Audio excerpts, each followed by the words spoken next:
ముఖం మీద మచ్చలు స్కార్స్ వేరు వేరు రకాల కారణాల మూలాన తయారవుతూ ఉంటాయి. దెబ్బ తగలడమో, యాక్నేనో ఆర్ ఏదన్నా ఇన్ఫెక్షన్ వచ్చి అది పగలడమో ఇలా జరిగినప్పుడు ఫేస్ మీద మార్క్స్ పడుతూ ఉంటాయి.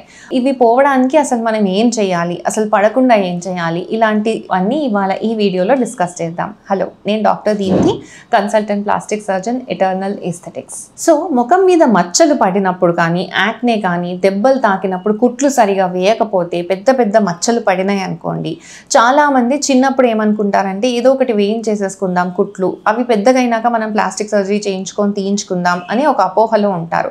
కానీ యాక్చువల్లీ ఏంటంటే దీంట్లో ఒక ముఖ్యమైన విషయం ఏంటంటే, ఒక్కసారి ఫేస్ మీద ఒక ఘాటు బాగా పెద్దగా పడితే కనుక అది పూర్తిగా తీసేయడం అనేది ఎవరి వల్ల సాధ్యం కాదు. తీసేసి ఒక కొత్త స్కిన్ వేయడం అనేది సినిమాల్లో చూస్తాం కానీ నిజంలో అది జరగదు.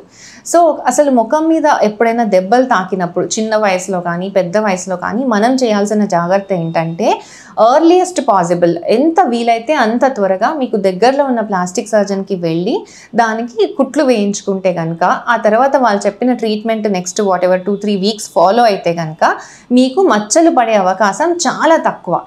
చాలా కేసెస్లో ఇలా చేసిన వాళ్ళకి పూర్తిగా మచ్చ అంటూ లేకుండా కూడా మనం చూసుకోవచ్చు అన్నమాట. ఇది ముఖ్యంగా మొదటి విషయం, అసలు మచ్చ అంటూ పడకుండా ఉండడానికి ఏం చేయడం. ఒకవేళ యాక్నే వచ్చినా కానీ ఆర్ ఏదైనా ఇన్ఫెక్షన్స్ వచ్చినా కానీ ఫేస్ మీద ఆర్ ఏదైనా దెబ్బలు తాకి మీకు పెద్ద పెద్ద మచ్చలు వస్తే కనుక మీరు తెలియకుండా జరిగిపోతే అసలు ఏం చేయాలి? సో ఫస్ట్ దీంట్లో ఒక ఇంపార్టెంట్ విషయం నేను చెప్పింది ఏంటంటే, అది పూర్తిగా పోతుంది అని అనుకోవకండి. మ్యాక్సిమం 50% రిడక్షన్ చేసుకోవచ్చు కంపల్సరీ.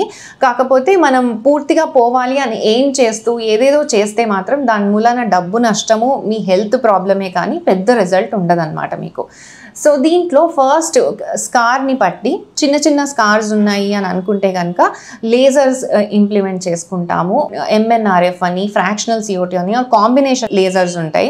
ఇవన్నిటితోటి మనం ఆ స్కార్ని మళ్ళీ రీమోడలింగ్ ఫేస్కి ఎంటర్ చేస్తామన్నమాట. అంటే ఏదైతే స్కార్ ఒకటి పడిపోయిందో స్కిన్ని మళ్ళీ దాన్ని కొత్తగా హీల్ అవ్వడానికి ట్రిగర్ చేస్తామన్నమాట. సో ఈ హీలింగ్ ప్రాసెస్లో మనం దాన్ని నార్మల్గా హీల్ అయ్యేలాగా ట్రైన్ చేస్తాం. క్రీమ్స్ తోటి వాటితోటి మళ్ళీ కొంచెం బెటర్గా హీల్ అయ్యేలాగా ట్రైన్ చేస్తాం.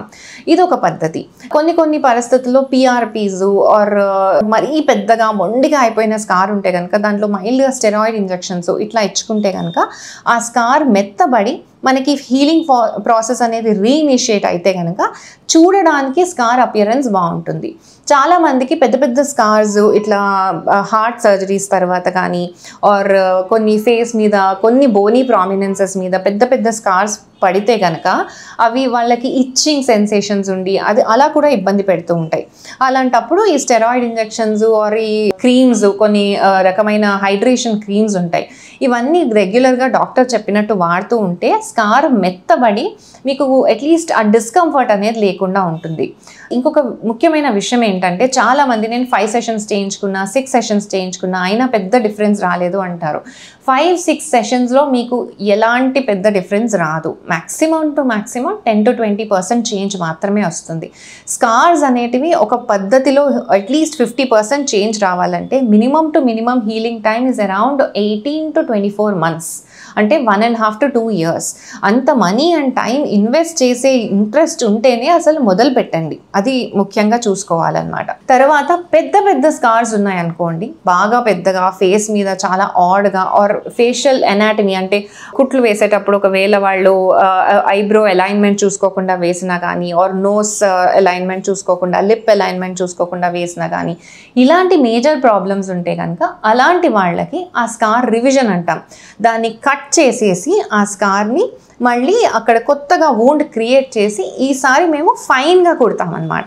అది కూడా కొత్త స్కారే, కానీ మీకు ఫ్యూచర్లో వచ్చే స్కారు ఈ ప్రీవియస్ స్కార్ కన్నా చాలా బెటర్గా ఉంటుంది చూడటానికి. ఈ ప్రాసెస్లో కూడా మీకు స్కార్ హీలింగ్ అయిపోయి మంచి ఫైన్ లుకింగ్ స్కార్ రావాలంటే రఫ్గా అరౌండ్ 1 to 1.5 years పడుతుంది హీలింగ్ టైం. కాకపోతే ఖచ్చితంగా మీకు బెటర్ ఇంప్రూవ్మెంట్ ఉంటుంది. ఈ టైం అనేది మీరు కంపల్సరీ స్కార్ హీలింగ్లో ఇన్వెస్ట్ చేయాల్సిందే. చూడటానికి చిన్నగా ఉంటుంది కానీ కానీ స్కార్స్ అనేవి కొంచెం ట్రబుల్సమ్ ఉంటాయి and difficult to treat also. So అవి చాలా డీప్ ఉంటాయి వాటి ఫైబ్రోసిస్ అనేది. సో అవి డీప్గా లోపటి నుంచి మనం చేంజ్ తీసుకొని రావాలంటే కనుక కంపల్సరీ టైం పడుతుంది. ఇదంతా కాకుండా ఒకవేళ మీకు యాక్నే స్కార్స్ పడిపోయినా కానీ ఆర్ పెద్ద పెద్ద స్కార్స్ ఉంటే కనుక మీరు ఒకవేళ డాక్టర్ దగ్గరికి వెళ్ళి ఇంత టైం ఇంత మనీ ఇన్వెస్ట్ చేసే పరిస్థితి లేకపోతే మాత్రం కంపల్సరీ ఒక్క విషయం గుర్తుపెట్టుకోండి, స్కార్ హీలింగ్లో the most important part is hydration. మీ అవైలబిలిటీలో మీ ఫైనాన్షియల్ కన్స్ట్రెయింట్స్లో దొరికే మాయిశ్చరైజర్ ఏది లేకపోతే కోల్డ్ ప్రెస్ కోకోనట్ ఆయిల్ కూడా పనిచేస్తుంది. కాకపోతే ఇక్కడ ఓన్లీ ముఖ్యమైన విషయం ఏంటంటే నెంబర్ ఆఫ్ అప్లికేషన్స్. ఒక డేలో రఫ్గా అరౌండ్ 4 to 5 times అప్లై చేయాల్సి ఉంటుంది అండ్ ప్రతిసారి చిన్నగా మసాజ్ చేయాల్సి ఉంటుంది. దిస్ బ్లడ్ సర్క్యులేషన్ ఇంప్రూవ్ చేసి స్కార్ని బెటర్గా చేస్తుంది. అండ్ ఇది ఎన్నాళ్ళు చేయాలి అనేది క్వశ్చన్. రఫ్గా అరౌండ్ 1 to 1.5 years. ఇలా చేస్తేనే స్కార్ బెటర్ అవుతుంది. ఇదంతా మీకు స్కార్ బెటర్ అవ్వాలని ఇంట్రెస్ట్ ఉంటే మాత్రమే. లేదు అంటే కనుక scars as such life threatening కాదు, ఎలాంటి ఇబ్బంది కాజ్ చేయదు, దాన్నలా వదిలేయచ్చు.